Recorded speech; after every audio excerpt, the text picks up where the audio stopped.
The first time I heard them, I thought it was just another long night shift messing with my head. Out here, in the stretch of pine forest along the border, the dark plays tricks. It swallows sound, bends it, makes a snapping twig sound like a gunshot. I'd been a ranger for 12 years, and I'd learned not to spook easy. But that night, God, that night was different. It started quiet, too quiet. No crickets, no owls, no distant rush of the river. Just a hollow silence that made the air feel heavy in my lungs. I was walking the patrol trail, boots crunching over frost-hardened needles, when I heard it. Footsteps, not mine, not echo. A second set, trailing just far enough behind me to make the hairs on the back of my neck stand up. I froze. The sound stopped too. I turned, sweeping my flashlight through the trees. Just endless trunks, their shadows stretching into infinity. No movement, no eyes glinting back. I told myself it had to be a deer, or maybe a stray coyote, nothing I hadn't seen before. But when I started walking again, the sound followed. Step for step, slow, deliberate. I gripped the radio on my shoulder.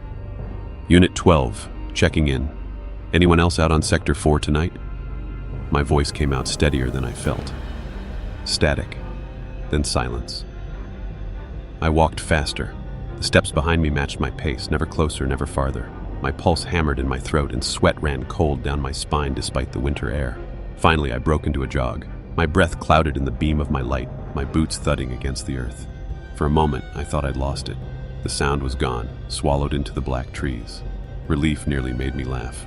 I was about to call myself paranoid when, crunch. Right beside me, close enough that if I'd reached out, I could have touched whoever, or whatever, made it. I spun, flashlight beam slicing across the dark. The forest floor lay, undisturbed. No boot prints, no crushed leaves, just silence pressing in again, suffocating. Something wasn't right. I've tracked men through mountains, followed smugglers across the border under moonlight, and you always see something, a bent twig, a mark in the dirt. But here, nothing. Like the sound had no source, like it wanted me to hear it. My instincts screamed at me to get back to the outpost. I quickened my pace, almost stumbling on the uneven ground, not daring to look back. The cabin lights came into view through the trees, my safe little beacon in the middle of nowhere. I didn't slow until I slammed the door shut behind me and threw the deadbolt. I stood there in the dark, chest heaving, ears straining. For a while there was nothing, just my own ragged breathing. And then, faint, muffled, from just outside the cabin wall, footsteps. I didn't sleep that night. I couldn't. Every time I closed my eyes, I swore I heard the crunch of steps pacing outside the cabin walls. Sometimes near the window, sometimes at the door. Never frantic, never running, just steady, patient, as though whoever was out there knew I wouldn't dare open the door. By dawn, the silence was absolute again. When I finally unlocked the cabin and stepped out, the forest looked almost innocent under a blanket of pale morning fog. The frost clung to every branch and pine needle, glittering in the light. Beautiful, deceptive. I circled the cabin carefully, scanning the ground. My boots left clear prints in the frost, but the soil all around, untouched. Not a single sign of anyone walking near me last night. No tracks, no drag marks, nothing. That made me more uneasy than finding a boot print would have. You can explain away a hunter, a trespasser, a stray traveler, but footsteps without tracks? That gnaws at your sanity. The day dragged on with routine work. Radio check-ins, trail markers, scanning for border crossers. But I kept catching myself turning my head at the faintest sound. A branch creaking in the wind, a bird launching from the canopy, the drip of melting frost. My nerves felt like frayed wire. By dusk, I told myself I needed proof, something solid. I hiked deeper into the sector, far off the regular patrol line. The air grew colder, heavier as the forest swallowed me. Pines rose like pillars, and the fading light bled orange between them. That's when I heard it again. Crunch. Behind me. I stopped, slowly turned my head. The trees stared back, indifferent. I started walking. Crunch. Echoing through the pines, matching me perfectly. This time I decided to test it.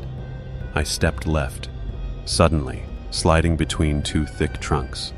The sound followed, delayed by half a second, as if something was trying to mimic me, but did not know how to match the rhythm exactly.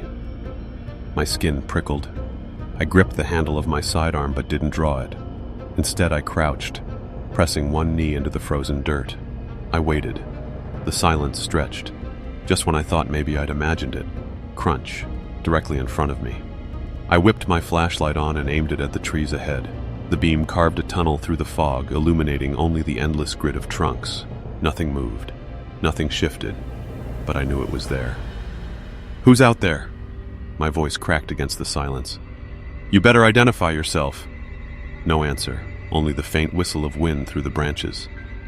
And then something stranger, the echo of my own words, bouncing back through the forest. But it wasn't exact. The voice that came back wasn't mine. It was lower, slower, twisted, as though something else had caught my words and was trying them on for size. "You better identify." That was enough for me. I didn't run, but I sure as hell didn't linger.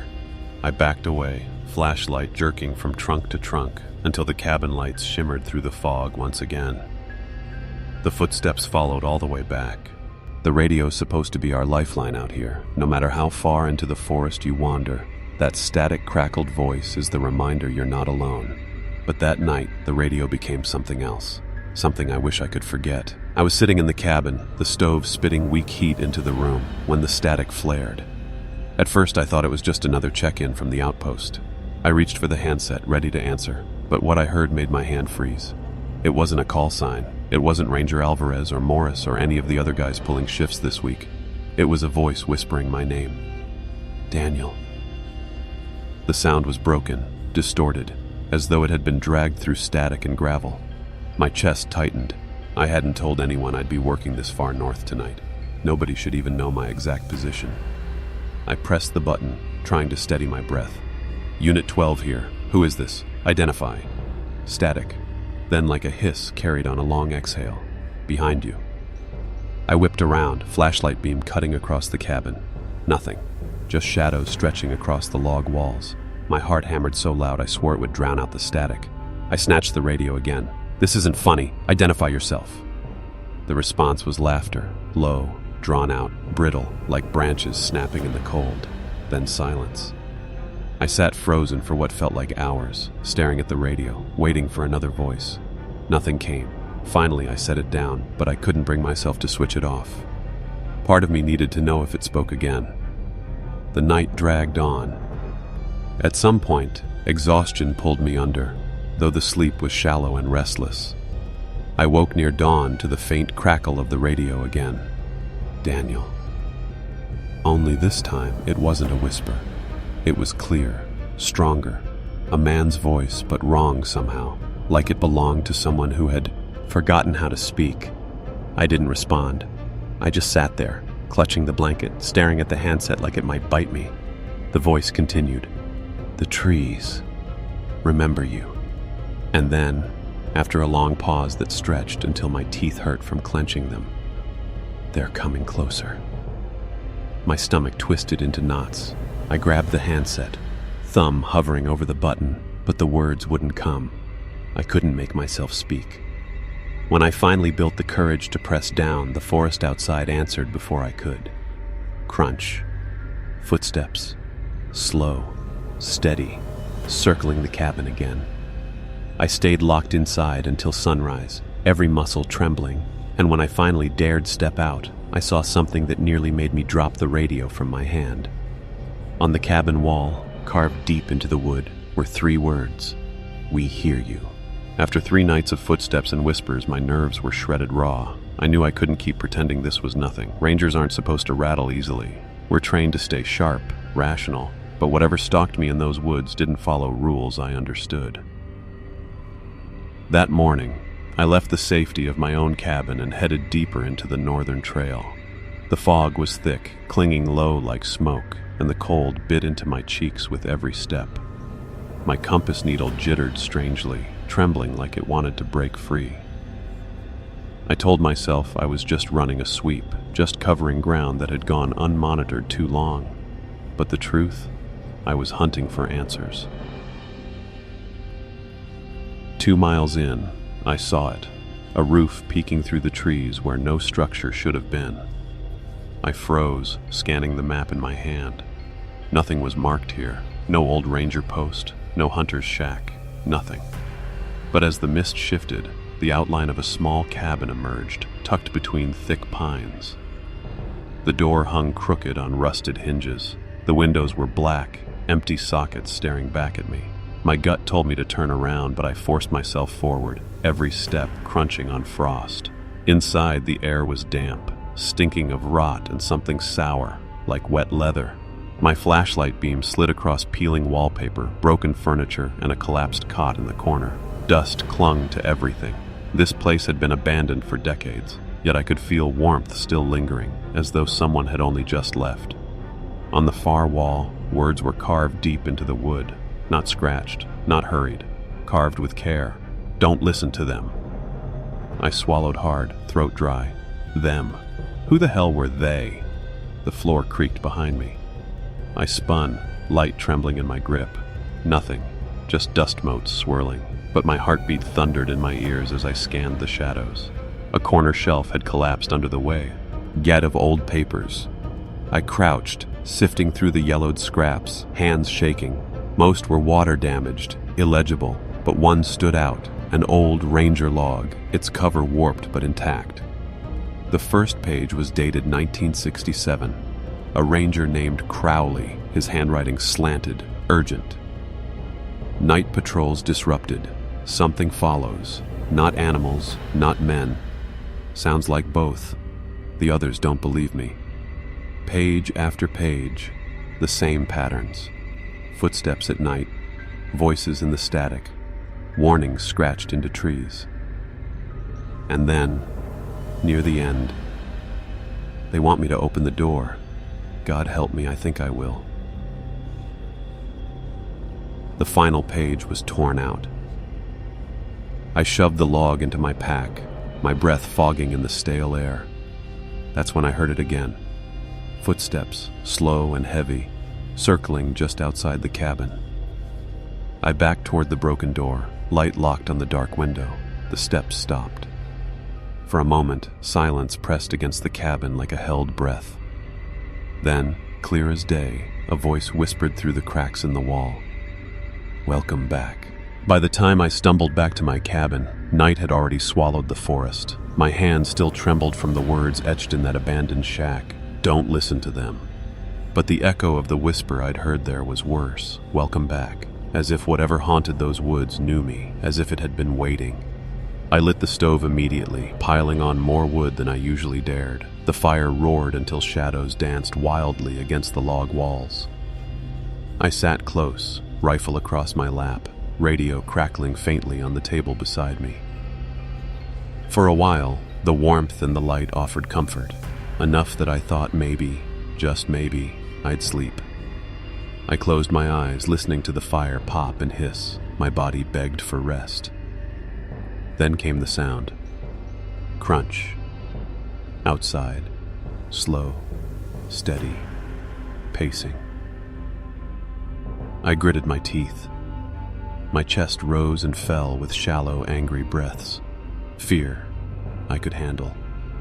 But this relentless game was something else. I grabbed the flashlight, stood, and pressed myself against the window. Nothing. Just a curtain of black trees swaying in the wind. I forced myself back to the fire, sat down again.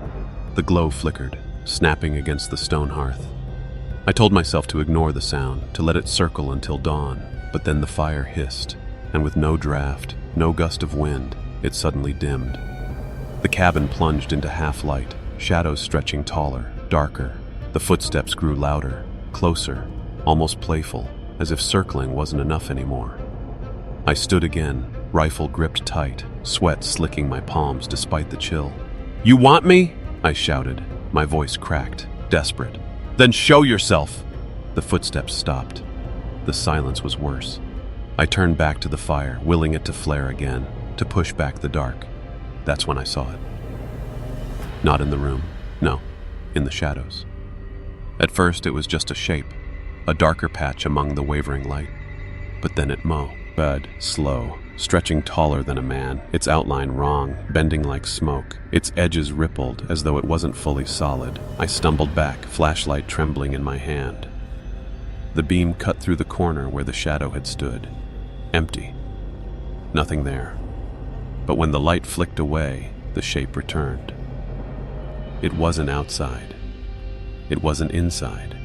It was in the firelight itself, feeding off it, bending with it. The radio hissed. My name bled through the static again, drawn out in that warped imitation. Daniel! The shadow inched closer, not with footsteps this time, but with the flicker of the flames. Every sputter, every pop made it lean nearer, stretching across the floor like black water. I bolted forward, grabbed the fire poker and shoved it deep into the embers. Sparks hissed, smoke choking the cabin. The shape recoiled, snapping back into the walls. And just as the fire flared, light chasing the dark into corners, I heard something that made my stomach turn to stone. Not outside, not through the radio. A whisper, inches from my ear. Don't put it out. Morning came, though I barely noticed. My eyes felt like sandpaper, my nerves like exposed wires. Every pop of the stove made me flinch. I kept replaying that whisper. Don't put it out. Whoever, whatever, was speaking to me didn't just want to scare me. It wanted me awake. It wanted me worn down. By mid-afternoon, a knock rattled the cabin door. I nearly raised my rifle before a voice called, steady and familiar. Daniel? You alive in there? Relief poured through me. Ranger Alvarez. He was younger than me by 10 years, but built like he'd been carved from the same pine we patrolled. Steady hands, sharp eyes. If anyone could ground me, it was him. I opened the door. He frowned at the sight of me, sweat-soaked, eyes bloodshot. Christ, you look like hell, he said, stepping inside. Radio's been dead quiet. Thought I'd check. I swallowed hard, unsure where to start. How do you explain footsteps that leave no prints? Voices that mimic your own? Shadows that move where light should kill them? He'd think I'd cracked. But Alvarez wasn't blind. His gaze swept over the cabin wall, landing on the deep words carved into the wood. We hear you. He stepped closer, running his hand along the grooves. When did this happen? Last night. My voice was hoarse. I didn't carve it, I swear. Alvarez's jaw tightened. He didn't laugh, didn't accuse. Instead, he grabbed his radio and tried to call the outpost. Static. Nothing else. Signals fried, he muttered. Might be a busted repeater, but doesn't explain this. He tapped the wall again. I told him then about the footsteps, the abandoned cabin, the whispers through the radio. His expression hardened with every word. Not disbelief, something worse. Recognition. You're not the first, he finally said. The bottom dropped out of my stomach. What the hell does that mean? He didn't answer right away. He pulled a flask from his coat, took a long swig, then handed it to me. Couple years back, ranger named Eckhart pulled shifts in this sector. Tough bastard, ex-military. He started saying he heard things at night. Thought he was cracking. One day he goes out on patrol. Alvarez's eyes drifted toward the trees visible through the window. Never came back. Search teams found his flashlight a mile north. Nothing else. The silence stretched between us. My grip tightened on the flask until my knuckles whitened. Why didn't anyone tell me? I finally asked. Alvarez's voice dropped to a whisper. Because it keeps happening. Before I could press him, something broke the quiet. A sound that froze both of us mid-breath. Crunch. Outside, Alvarez's S-head snapped toward the window. He drew his sidearm, moving slow, practiced. Stay here. He stepped out into the pale light, gun raised, scanning the tree line. His boots crunched once, twice, 3 times, then stopped. Silence. I waited at the door, every second dragging into eternity. Then his voice rang out. Daniel. It cut off with a crash. The forest swallowed him whole. I didn't wait long. The moment Alvarez's shout cut off, I bolted outside, rifle raised, flashlight beam darting across the tree line. The forest greeted me with silence so heavy it pressed into my skull. No wind, no birds, nothing but the sharp tang of cold pine in my nose and the hammer of my pulse. Alvarez, my voice cracked through the stillness. Answer me. No reply. only the faintest rustle deeper among the trees, like something slipping away. I moved forward, boots crunching frost. Every step screamed against the silence. 50 feet out, I found his flashlight lying in the dirt. The lens was cracked, the metal casing smeared with something dark. I didn't want to think about what it was. "Jesus," I whispered. My breath fogged white, curling into the air. That's when I noticed the trees. At first I thought the bark had splintered from storm damage, but as I ran my hand along the trunk, I felt deep, deliberate grooves, not random scratches, symbols, carved high, far higher than I could reach, even standing tall. Triangles inside circles, long spirals curling downward, jagged lines intersecting like broken ribs, and worse, fresh. The cuts were raw, sap still weeping from them.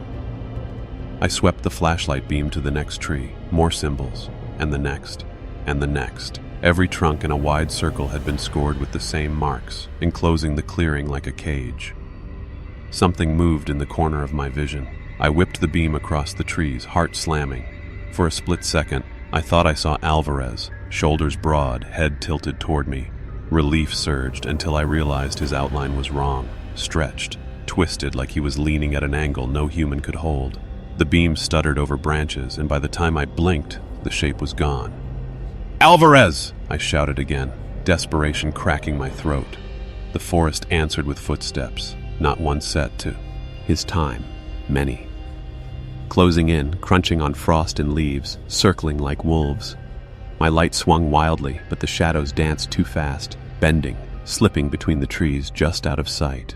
The radio on my hip crackled. I snatched it up, breath ragged. "Daniel!" The voice was Alvarez's, broken, wet like he was drowning. "Help! Where are you?" I begged. "Talk to me. Keep talking." The radio hissed, then spat out a sound I'll never forget. The tearing screech of bark followed by a low moan. Human. Pained. Then silence.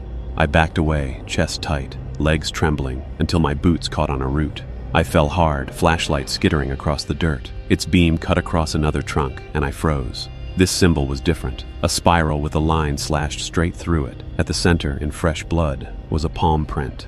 Alvarez's. My stomach turned to ice. I scrambled up, grabbed the flashlight, and ran. I didn't stop until the cabin loomed through the trees, its crooked roofline a crooked salvation. But even as I slammed the door behind me, I knew the forest had drawn its boundary, and I was already inside it. I didn't leave the cabin again that night. Couldn't. I sat by the fire with my rifle across my knees, Alvarez's broken flashlight on the table beside me like some kind of relic. The symbols carved into those trees burned behind my eyes, looping every time I blinked. Triangles, spirals, blood, his blood. By dawn, I made a choice. If Alvarez had known something about this forest, if he'd hinted others had disappeared, I needed proof. Records, anything buried in the Ranger archives. The main station sat 20 miles south, just off the old highway. By truck, it was 2 hours of bad roads through frost and fog. I left at first light, engine growling against the silence. Every time the tires hit gravel, I swore I heard footsteps echo in the sound. Following. Always following. When I finally reached the station, the place looked normal enough. Chain link fence, flags snapping in the wind, the scent of burned coffee wafting from the break room. Normal, except I couldn't shake the feeling that the walls themselves were listening. I went straight to records. The room was small, metal shelves bowing under decades of files. Dust clung to everything. I dug through stacks, searching for Alvarez's Eckhart or anyone else tied to my sector. At first, nothing but routine. Border crossings, wildlife surveys, weather logs. Then I hit a cabinet I'd never noticed before. No label. Locked. I jimmied it open with a crowbar. Inside were folders so brittle the edges crumbled in my hands, each stamped with the same red mark, closed. The first file was from 1959, a ranger named Hill. Notes frantic, margins filled with scrawled warnings. Heard them at night. Something in the trees. Not natural. His last entry. They want me to listen. I think I will. The next file, 1967, Crowley. The same man whose log I'd found in the abandoned cabin. His official report said, "Lost on patrol, presumed exposure." But his handwritten notes told a different story. Footsteps never stop, even in dreams. I dug deeper. 1978, 1984, 1999. Different names, same story. Rangers stationed in my sector, all reporting the same thing. Footsteps at night. Voices. Symbols carved into bark, every single one lost on patrol. The official reports had been sanitized. Words like hallucinations, exhaustion, mental instability. But the truth was here, hidden in the margins, in the desperate handwriting of men who'd walked the same trails I did. And then I found the most recent file, dated just 2 years ago. Ranger Eckhart. Alvarez hadn't lied. His notes were short, jagged, written as though his hand was shaking. They call my name now. They sound like me. Can't trust the radio. Can't trust my eyes. The forest knows I'm here. The last line made my blood run cold. The footsteps aren't following. They're leading. The pages smelled faintly of pine sap, though the file had sat sealed for years. I shoved it back into the cabinet, hands trembling, chest tight. That's when I noticed something scratched into the metal door of the cabinet itself, hidden under a layer of dust. I wiped it clean with my sleeve, heart thudding. 4 words, carved deep. "We keep the records." I left the records room with my stomach in knots and a bitter taste crawling up my throat. Every name, every file, every desperate scribble was a mirror of my own nights. The forest wasn't just haunted, it was patterned, and I was next in line. The drive back was worse than the drive out. The highway stretched empty for miles, yet I couldn't shake the sense of movement in the rearview mirror. Shapes in the fog, shadows darting across the road. My knuckles whitened on the steering wheel, pulse hammering with every imagined flicker. By the time I reached the cabin, dusk was folding itself over the treetops. I killed the engine, sat in silence, and waited. The forest breathed around me, slow and heavy. Then came the sound. Crunch. Not from the trees this time, from the dirt road behind the truck. I didn't turn, couldn't. I just sat there, hands gripping the wheel, listening. The steps were patient, steady, circling the vehicle. Gravel shifted under weight that wasn't mine. A shadow passed over the side mirror, but when I dared glance, nothing was there. I bolted inside the cabin, slamming the door, deadbolt clanging home. My chest heaved, sweat stinging my eyes. That night, the footsteps never stopped. They didn't circle once or twice like before. They paced endlessly around the cabin, dragging slow arcs across the dirt. Sometimes close, right under the window, sometimes far, fading into the tree line, only to return minutes later. I sat by the fire, rifle across my knees, trying to track their rhythm, but there was no rhythm. They shifted, stuttered, reversed direction mid-stride. More than once I swore 2 sets moved at once, one outside, one directly above, pacing the roof. The radio hissed again. "Daniel." The voice was clearer now. No distortion, no static. It sounded like me, my own voice, speaking back at me. "Let us in." The flames crackled, shadows huttering across the log walls. I pressed my hands over my ears, squeezing my eyes shut. But the voice didn't stop.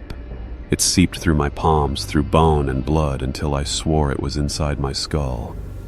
"Let us in. You're tired. We'll walk for you." I snapped. I screamed into the radio, voice breaking. "What do you want from me?" The answer came soft, almost tender. "We want your feet." The fire popped, flaring so bright the room burned white. When it dimmed again, the whisper was gone. But the footsteps, God help me, the footsteps carried on. Hours without pause, relentless. By dawn, my body shook from exhaustion. My eyelids drooped, my muscles slack. And yet the sound never ceased.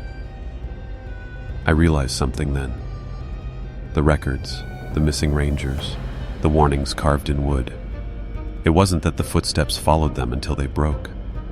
It was that the footsteps never stopped. Even after the men were gone, sleep finally claimed me like a predator, quick and merciless. I don't remember lying down, only jerking awake hours later to the silence of an extinguished fire. My rifle was still across my lap. My mouth tasted like ash. The footsteps were gone. The relief should have washed over me, but instead I felt hollow, like something essential had been stolen in the night. My boots were still on. Mud streaked the floor. The deadbolt was unlatched. I didn't remember unlocking it. I stumbled outside. Frost clung to the earth, glittering under the weak light of dawn. My head pounded, and there, in the dirt road leading from the cabin, were tracks. Not animal, not mine.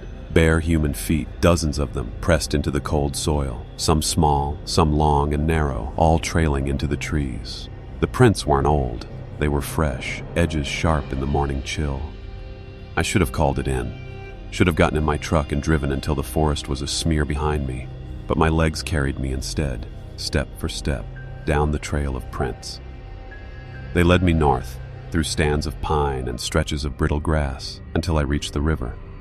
The water moved sluggishly, dark and swollen, reflecting the gray sky above. That's when I saw it. At the bend where the current pooled slow, the mud was soaked black with blood. Thick streaks of it dragged into the water as though something, or someone, had been pulled under. I froze, scanning the riverbank. The smell hit me first. Copper, rot, and something sweeter underneath, cloying like spoiled fruit. My stomach turned, bile rising. On the rocks near the water's edge, scraps of cloth clung to jagged stone, ranger green. I knelt, fingers brushing the fabric. It was old, weather-bleached, but the initials stitched on the tag were still visible. C.C. Crowley, the ranger from the 1967 logbook. I staggered back, the world tilting around me. That meant this wasn't just a story in a forgotten file. He'd been real. He'd been here. And whatever had stalked him had left him in this river. A splash broke the surface. I jerked my rifle up. Ripples fanned outward from the middle of the current. For a moment, nothing. Just the sluggish swirl of black water. Then a pale hand surfaced. Fingers splayed, trembling, skin stretched thin and waxy. It clawed weakly against the pull of the current before slipping back under with a sickening gurgle. The river stilled. My breath came in ragged gasps. Logic screamed it was impossible. Crowley had been gone for 50 years. But I knew what I saw. That hand was fresh, not half a century dead. The footsteps started again, behind me, in the trees. Slow, patient, closer. I didn't wait to see who or what they belonged to. I ran. But the sound followed, keeping pace, always keeping pace. I made it back to the cabin with my lungs burning and legs shaking. My boots were caked with mud from the riverbank, and the sound of footsteps still echoed in my ears, even though the forest around me had gone silent again. The silence was worse. It pressed against my eardrums, thick and suffocating, as though the trees themselves were holding their breath. Inside, I locked the door, bolted it twice, and shoved the table in front of it. My rifle lay across my lap, but for the first time in years it didn't comfort me. The memory of that pale hand clawing at the river refused to leave my mind. I tried to steady my breathing, to remind myself I was trained for isolation, for danger. But this wasn't poachers or smugglers. This was something older, something I couldn't categorize. That's when I heard the knock. 3 slow, deliberate raps against the cabin wall. Not the door, the wall. My blood iced over. I didn't move. Then a voice. "Daniel, let me in." It was my voice. Every hair on my body stood up. I knew the cadence, the rasp in the throat, the exact tone I'd just heard in my own muttered curse minutes earlier. But it wasn't coming from inside me. It was outside. I gripped the rifle tighter, pointing it toward the sound, though the barrel trembled in my hands. "Daniel," it repeated. "I'm cold." The knock came again, harder this time, shaking the frame of the cabin. The table scraped against the door. My heart hammered so violently I thought my chest might crack open.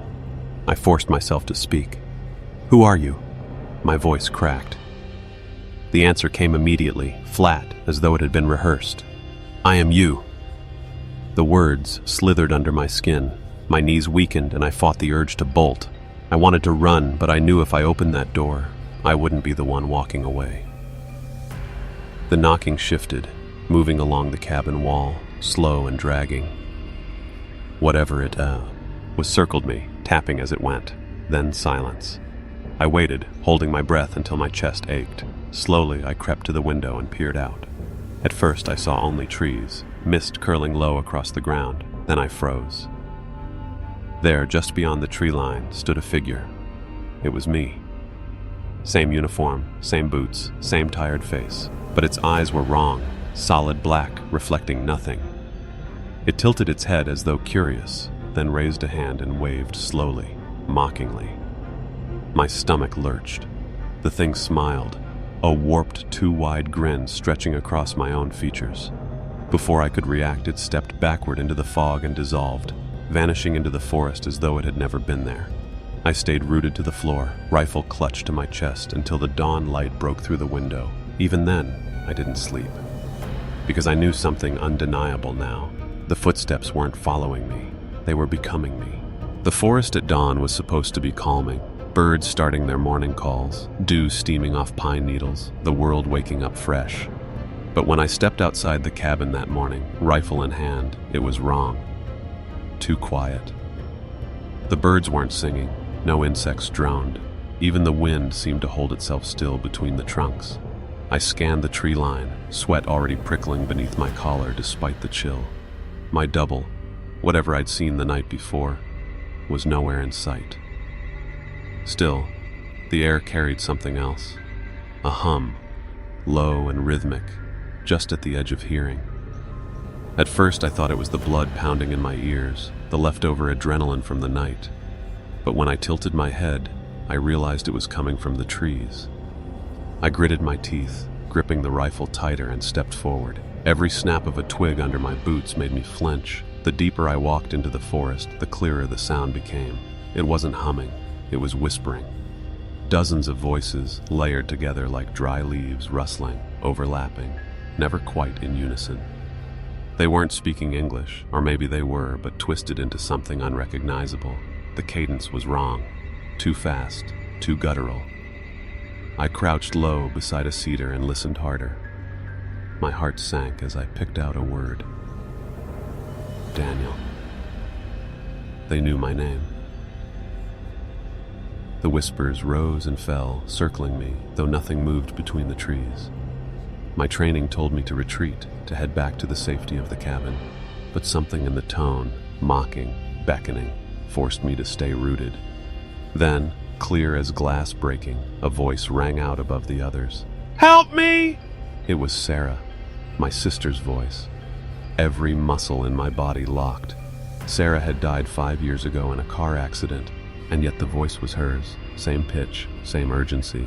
I stumbled forward, panic and grief tearing through me. Sarah? My throat tightened, yet around her name. The forest answered with cruel laughter. Not joyful, not human. Dry, hollow cackles echoed through the pines. The sound rattled my bones. I spun, rifle raised, but there was nothing.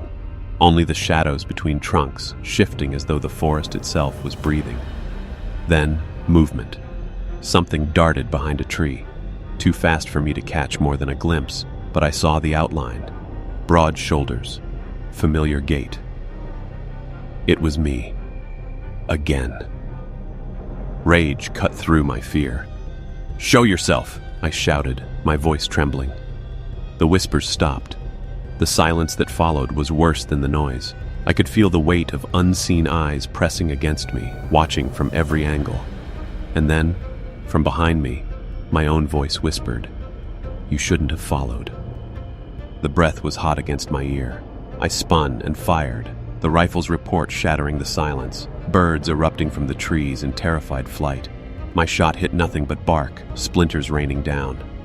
By the time the echo faded, the forest was empty again. I staggered backward, breath ragged, until the cabin came into view. The whispers didn't return, but the trees seemed to lean closer now, as though they'd marked me. And deep in my chest, I felt it. I wasn't hunting something anymore. It was hunting me. That night, the cabin felt smaller than ever, Its log walls, which once seemed sturdy, now felt like paper between me and whatever prowled outside. I barricaded the door with the table, shoved the chair beneath the handle, and checked the rifle 3 times before setting it across my lap. The lantern's light threw shadows that danced across the walls, stretching and warping with every flicker. I kept glancing at them, half convinced one would step away from the wall and breathe. The forest was alive with silence again. No insects, no owls, just that suffocating stillness pressing against the windows. Around midnight, I heard it. A single footstep.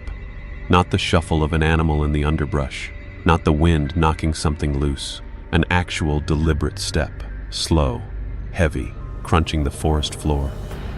Then another, closer. I froze, my finger brushing the trigger guard, my ears strained against the silence until I could hear my own pulse thundering.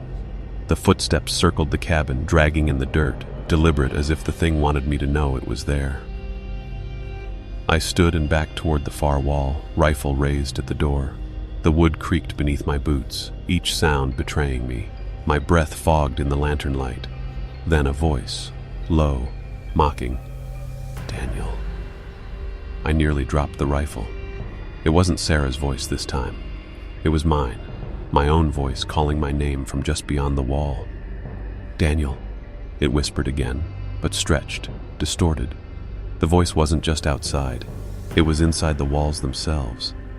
I pressed my ear against the logs and heard it clearer, like whispers crawling through the wood grain. I stumbled back, chest tight. The cabin moaned as if under pressure, wood bending. The voice shifted, turning from a whisper to a chant, low, guttural syllables like those I'd heard in the trees earlier. The windows rattled, the lantern flickered. "Shh, what up?" I hissed through clenched teeth, aiming the rifle at the door. "Shut the hell up!" But the voice only grew louder, and beneath it came another sound, scratching.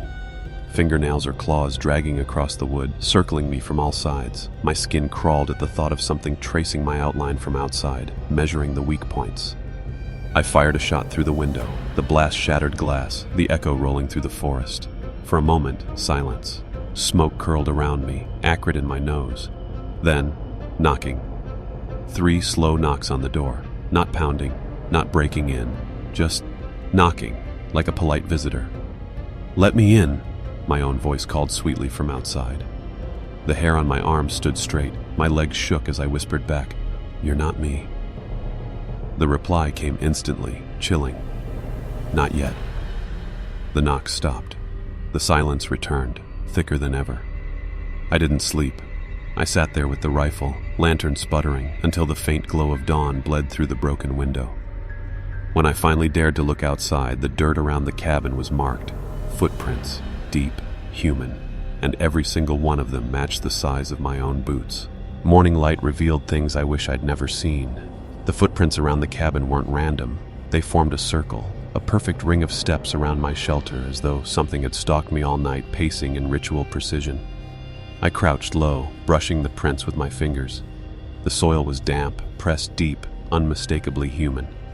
Same tread pattern, same boot size. My boot size. I pulled my foot back and stared at it like it belonged to someone else. My chest tightened with a dizzying thought.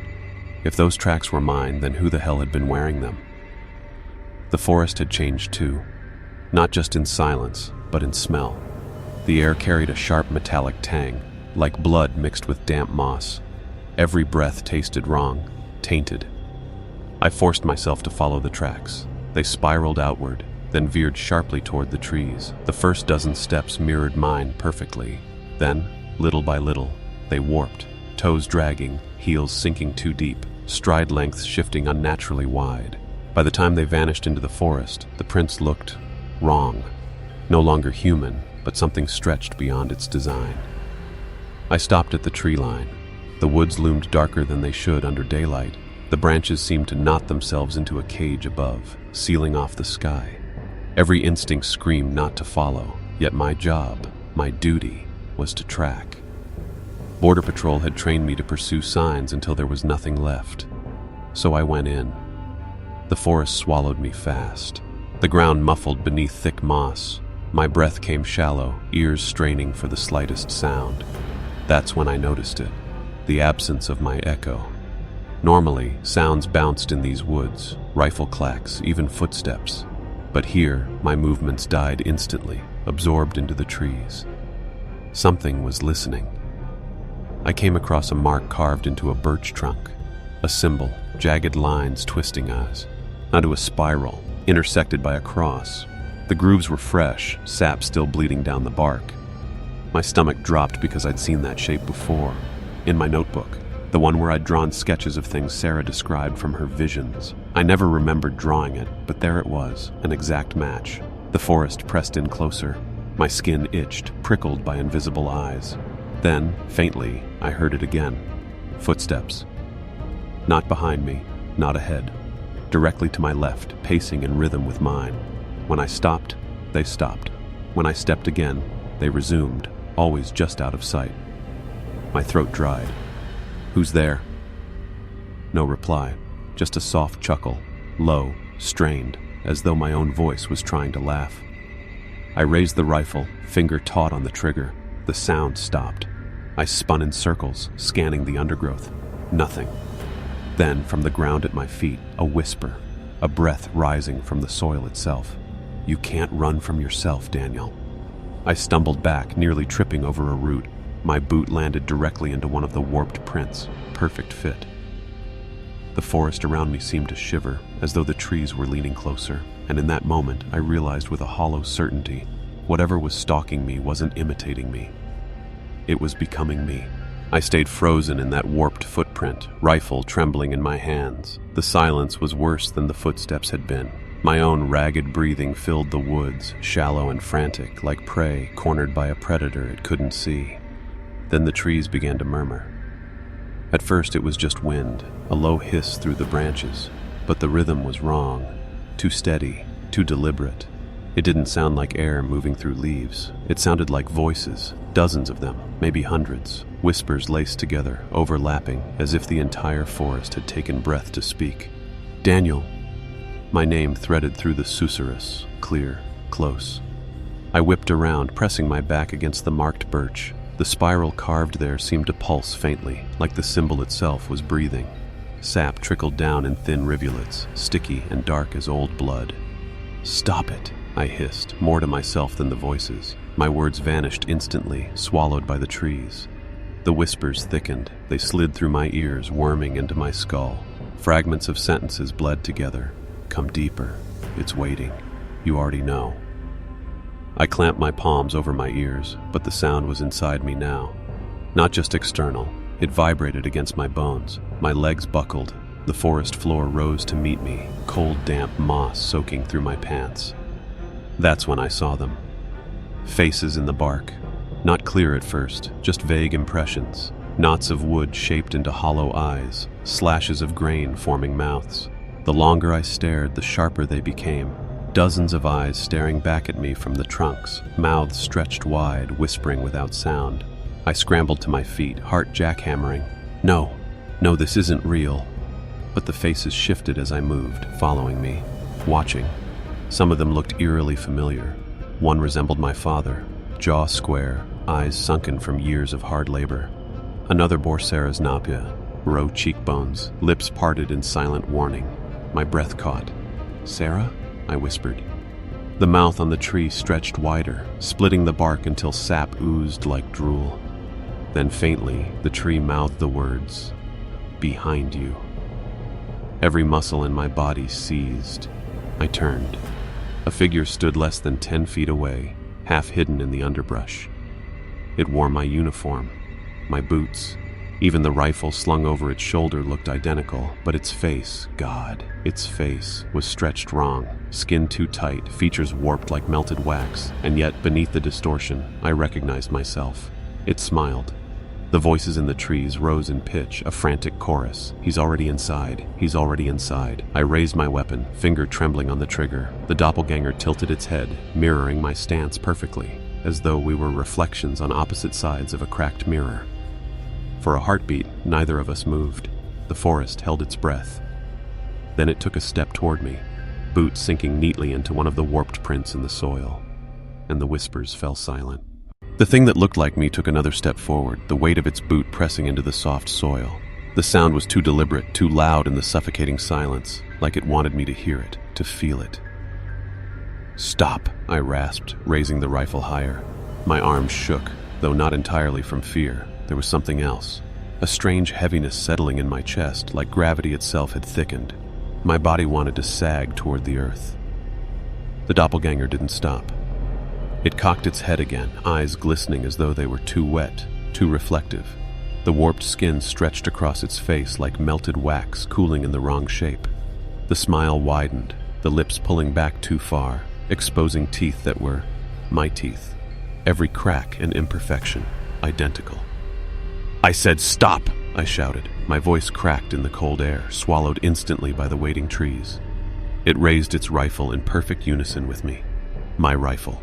Same strap, same scratches along the barrel. For a surreal moment, I thought I was staring into a mirror that didn't quite align with reality. Then I saw its hands. The skin wasn't skin at all. It shimmered, pale and translucent, veins crawling beneath like rivers of ink. As it lifted the rifle, the flesh stretched unnaturally, as if it weren't designed to hold a weapon at all. My finger tightened on the trigger, but something inside me resisted. If I fired, what would happen? Would the bullet tear through me instead? It whispered then, not aloud, but directly into my skull, my own voice. "Daniel, you know what's coming. You've always known." My throat went dry. "Get out of my head." The doppelganger smiled wider. "I'm not in your head.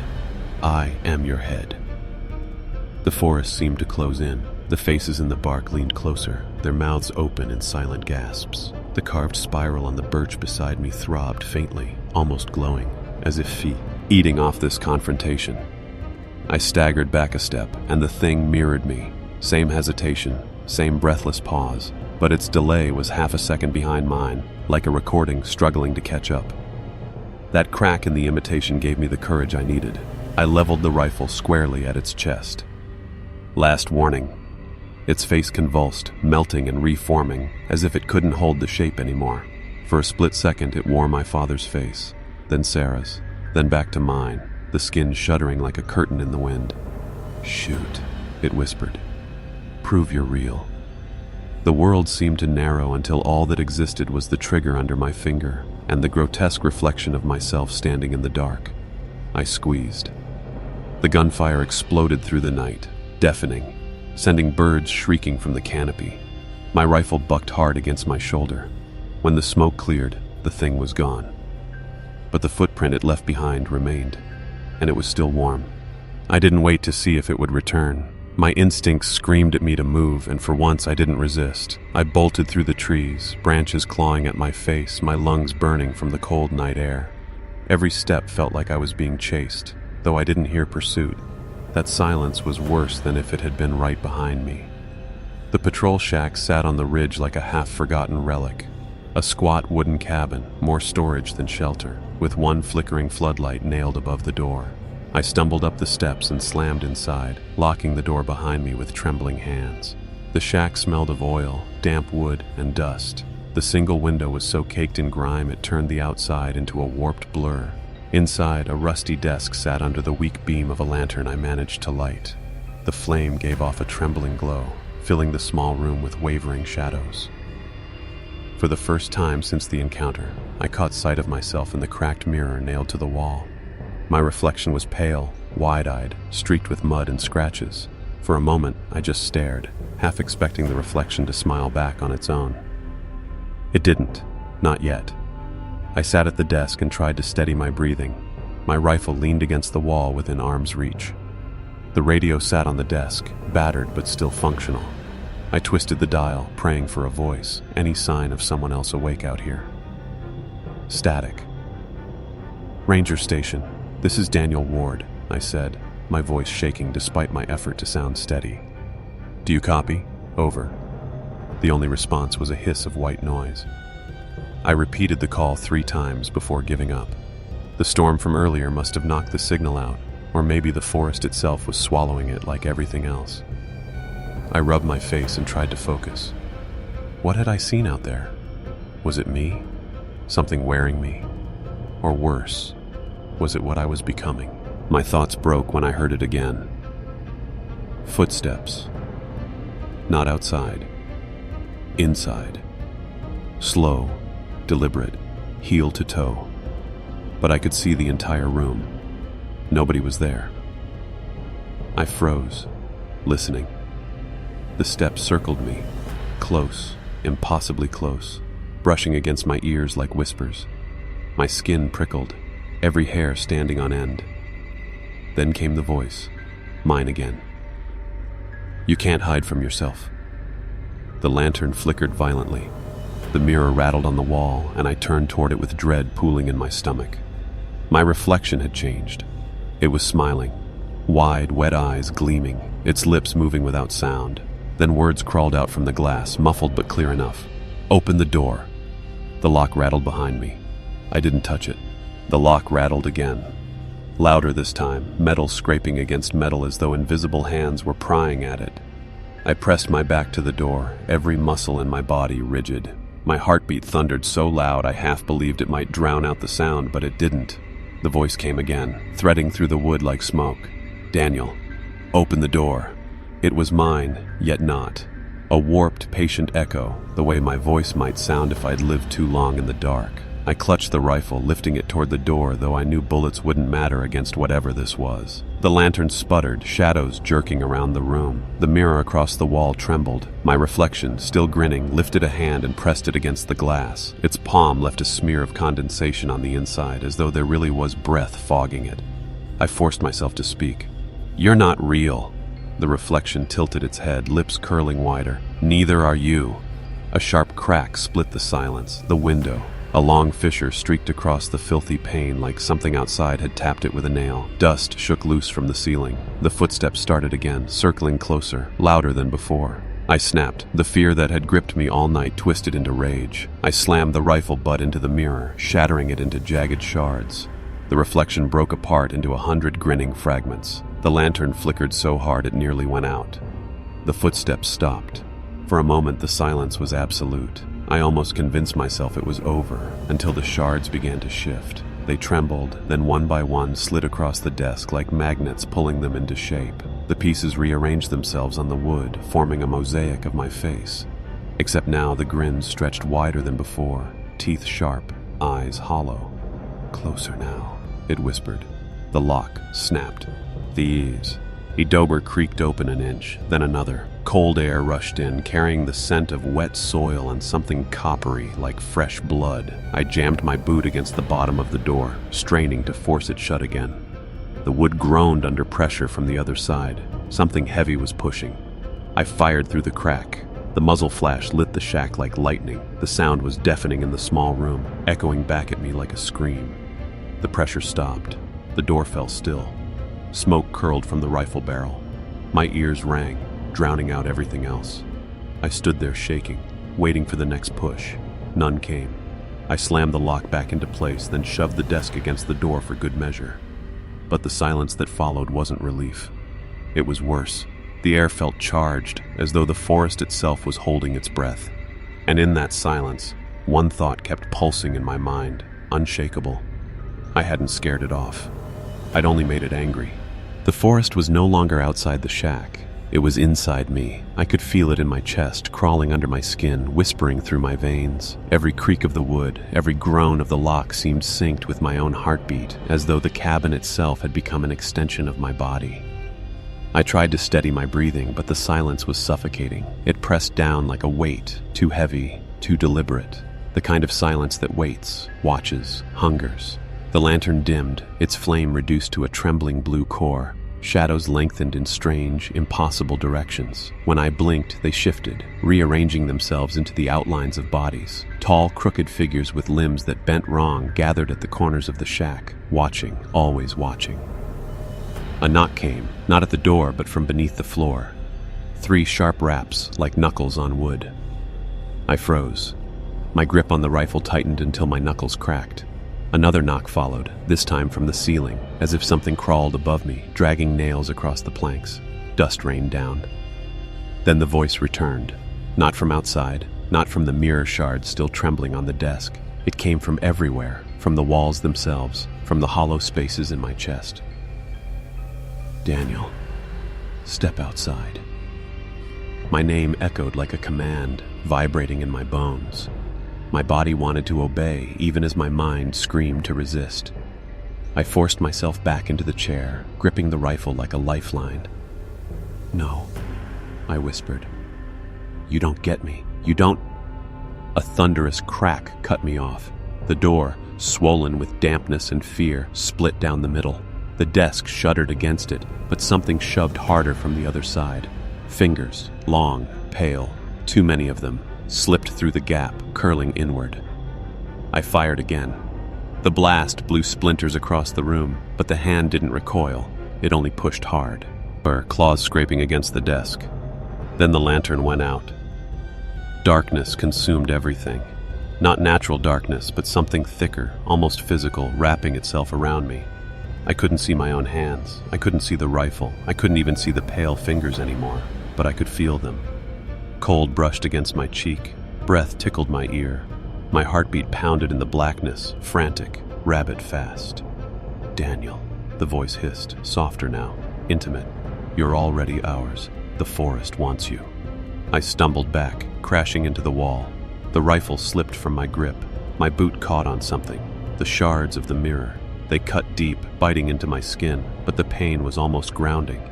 Almost. The darkness pressed closer, voices layering, multiplying, hundreds of whispers now, all chanting my name, all beckoning me to step outside, to surrender. And God help me, my hand was on the lock. My hand lingered on the lock, trembling, slick with sweat and blood.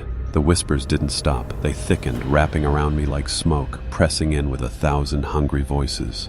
Some begged softly, some commanded like drill sergeants, and others wept, all chanting my name. The wood under my palm throbbed like it had a pulse. Every fiber of the door seemed alive, straining, waiting. If I turned the lock, the thing outside wouldn't need to break in. I would be letting it in. I bit down on my tongue, hard enough to taste iron, forcing my thoughts back to the real. My father's voice echoed faintly in memory. "A ranger doesn't run from the forest, son. He learns it. He respects it. But he never lets it take him." But this wasn't respect. This was surrender. Something brushed my ankle, cold, wet, like moss or the caress of rotten fingers. I flinched back, slamming into the desk. The mirror shards scattered at my feet gleamed faintly, catching the little light the darkness hadn't yet devoured. And then I realized, those shards weren't reflecting me. They were reflecting them. Dozens of eyes, red-rimmed, pupilless, stared back from the broken glass. Faces too thin, jaws too long, mouths stretched wide in eternal screams. The figures that had haunted the tree line, the silhouettes I'd tracked for weeks, they'd been here all along, waiting for me to join their reflection. The lock clicked under my hand. My own body betrayed me, twisting the metal latch as if my bones were strings in their hands. "No!" I roared, grabbing a shard and driving it deep into my palm. Pain exploded, white-hot and searing, but it snapped something loose. My hand dropped away from the lock. Blood dripped across the desk. The voices shrieked, angry, enraged. The walls groaned like trees in a storm. Something slammed against the door so hard the entire cabin quaked. Dust rained from the ceiling. The desk shifted. Another blow would splinter everything. I scrambled to the rifle, fumbling with numb, shaking fingers. The barrel was bent, half useless, but the fire was still inside me. If they wanted me, they'd have to crawl through hell to get me. The door burst inward. Figures poured through, shadow and flesh twisted together, taller than men, thinner than bone, dripping with black pitch. Their mouths opened in unison, a howl so piercing it rattled my teeth. I fired. Once, twice, until the chamber clicked dry. The blasts lit their faces, hollow-eyed, skin stretched tight, hunger carved into every line. They didn't fall, they only pressed closer. I stumbled back toward the broken mirror. My reflection stared at me, pale, desperate, alive. Behind me, the reflections crowded in, darker than the room itself. I had one choice left. With a final scream, I raised the largest shard of glass and drove it into the lantern. Flame leapt, oil spilling, fire racing across the wood. The cabin roared to life, smoke choking the whispers, flames devouring the shadows. They shrieked, recoiling, faces twisting, limbs writhing. The forest outside howled like a wounded beast. I didn't stop. I let the fire take it all. Shack, rifle, even me if it had to. Because some things aren't meant to be protected. Some things are meant to burn.